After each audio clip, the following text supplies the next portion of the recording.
Grandes civilizações.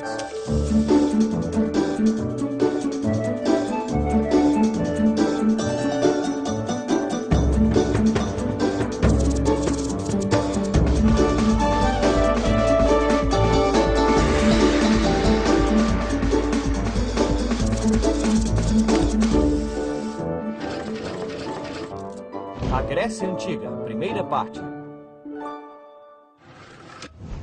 A beleza é... Bom, é linda. Mas o que é beleza? O que é que atrai o nosso olhar para algo que é belo? Essa foi uma pergunta à qual os gregos antigos dedicaram muito tempo, estudo e trabalho.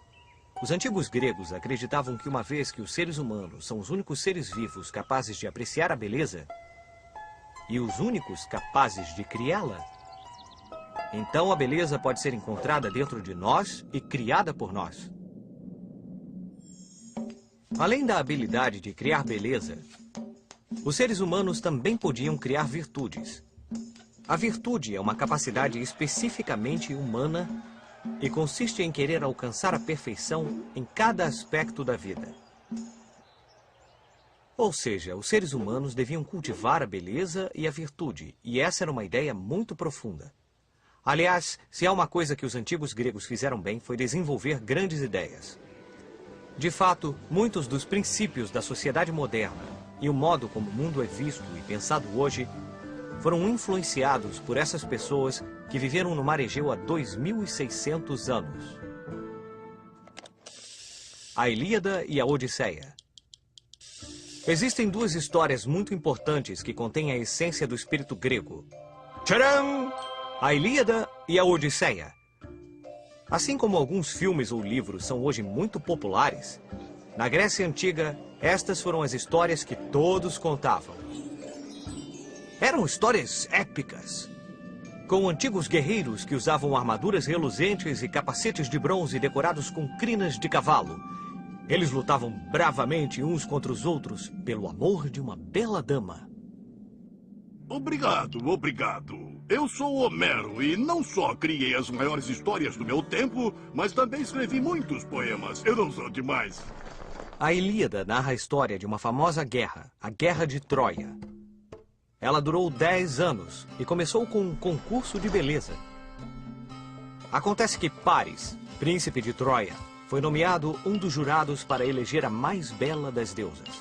Afrodite, que era a deusa do amor, estava muito ansiosa para vencer e prometeu a Paris que, se ela ganhasse, iria dar a ele o amor da mulher mais bela do mundo. Eu prometo a você a mais bonita do mundo, mas eu tenho que ganhar, tá? Como Afrodite ganhou, Paris se sentiu no direito de raptar Helena, a mais bela mulher da época. Mas o problema é que Helena era esposa de Menelau, um poderoso rei grego. Menelau ficou enfurecido e contou tudo a seu irmão, o poderosíssimo rei Agamenon, que ficou ainda mais irritado. Agamenon declarou guerra a Paris e aos troianos. Nessa guerra, heróis como Aquiles e Heitor tornaram-se figuras lendárias. Eles lutaram bravamente pela honra de seu povo e pela proteção de seus amigos. Outro herói que ficou famoso por conta da Guerra de Troia foi Ulisses. Ele era muito esperto e utilizava sua inteligência de uma forma muito especial. Foi ele que criou um incrível plano para vencer os troianos. Ulisses simulou uma retirada e deixou um enorme cavalo de madeira como presente junto às muralhas de Troia. Então, os ingênuos troianos levaram-no para dentro da cidade. E quando caiu a noite, os soldados gregos escondidos saíram de dentro do cavalo e tomaram Troia de surpresa. Assim terminou a guerra. Tudo graças a esse artifício inteligente de Ulisses, que deu a vitória aos gregos. Esta é a história da Ilíada e de como terminou a Guerra de Troia. Nossa próxima história é a Odisseia. Esse livro narra as aventuras de Ulisses, que demorou 10 anos para poder voltar à sua terra natal. Ulisses viveu aventuras incríveis. Lutou contra monstros marinhos, sereias sedutoras, gigantes de um olho só, bruxas malvadas e muitas outras peripécias. Vamos voltar um pouco para falar de quem escreveu essas duas histórias que são a base de toda a literatura ocidental. Bem, acredita-se que foram narradas pela mesma pessoa, Homero, um poeta cego. Infelizmente, ainda sabemos muito pouco sobre esse misterioso trovador, mas ele continua influenciando nossa forma de contar histórias há milhares de anos. Atenas. O reino da Grécia Antiga não era tão organizado como o país é hoje. Na verdade, a cultura grega foi a soma de muitas cidades individuais e de um grande número de povos independentes. Não houve da cidade capital, onde toda a riqueza e poder estivesse concentrado, como houve no Egito e na Pérsia naquele momento. Cada cidade, a polis, tinha seu próprio governo, mas todas tinham acordado que faziam parte do mesmo grupo, o que chamamos de Grécia Clássica. Havia milhares de polis espalhadas ao longo de toda a costa do mar Mediterrâneo. Mas quem quisesse realmente estar na crista da onda no século V a.C., sem dúvida deveria dar uma volta por Atenas. Atenas foi uma das cidades mais importantes e hoje é o símbolo da cultura grega.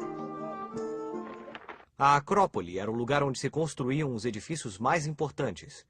Esse é o imponente Partenon, um dos templos mais admiráveis da Grécia Clássica, destinado a honrar a deusa Palas Atena, protetora de Atenas e cujas virtudes eram a inteligência e a sabedoria.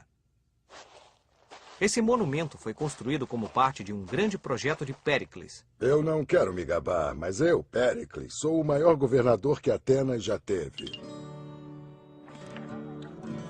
Péricles pensou que a melhor maneira de honrar a deusa Palas Atena era fazer de Atenas o lugar ideal para os filósofos, os artistas e os cientistas da época morarem e trabalharem. Sócrates, Platão e Aristóteles viveram em Atenas. 3 grandes filósofos que ainda são considerados alguns dos mais inteligentes do mundo. Atenas foi o primeiro lugar do universo onde se começou a desenhar a ideia de uma democracia, que significa governo do povo. A ideia dos atenienses era criar um governo no qual todos os cidadãos livres participassem das decisões e pudessem debater seus resultados. Logo, se cada pessoa era capaz de gerar virtudes, então qualquer pessoa teria todas as habilidades necessárias para governar, não é mesmo? Na verdade, hoje todos os cidadãos participam das decisões através do voto. Isso é o que chamamos de democracia. Esparta.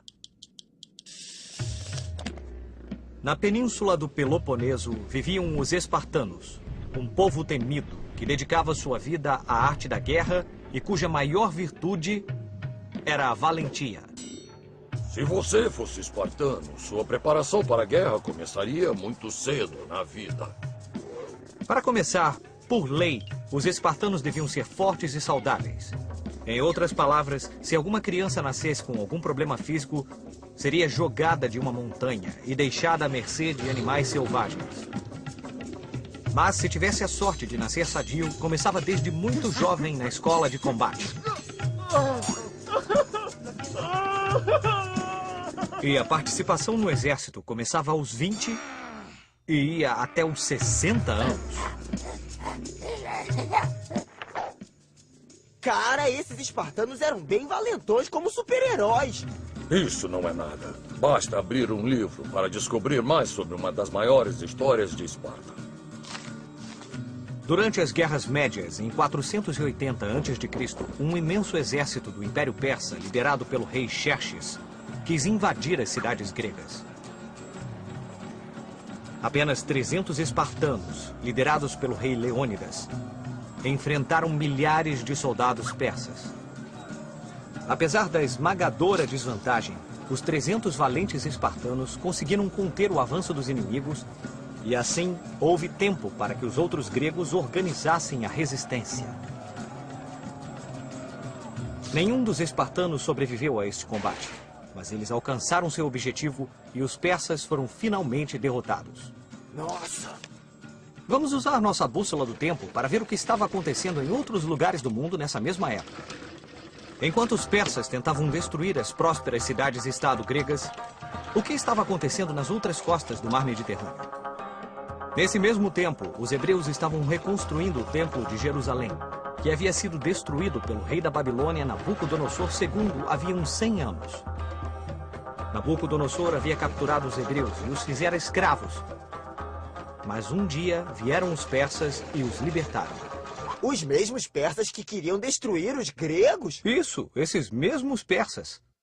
Cara! Vamos ver o que vai acontecer no próximo episódio. A Grécia Antiga, segunda parte. Havia um jovem rei na Grécia que se tornaria um dos maiores generais que o mundo jamais tinha visto. Vamos ver, eu já conquistei aqui, e aqui, e aqui, e quase todo mundo antigo. Eu conquistei até aqui.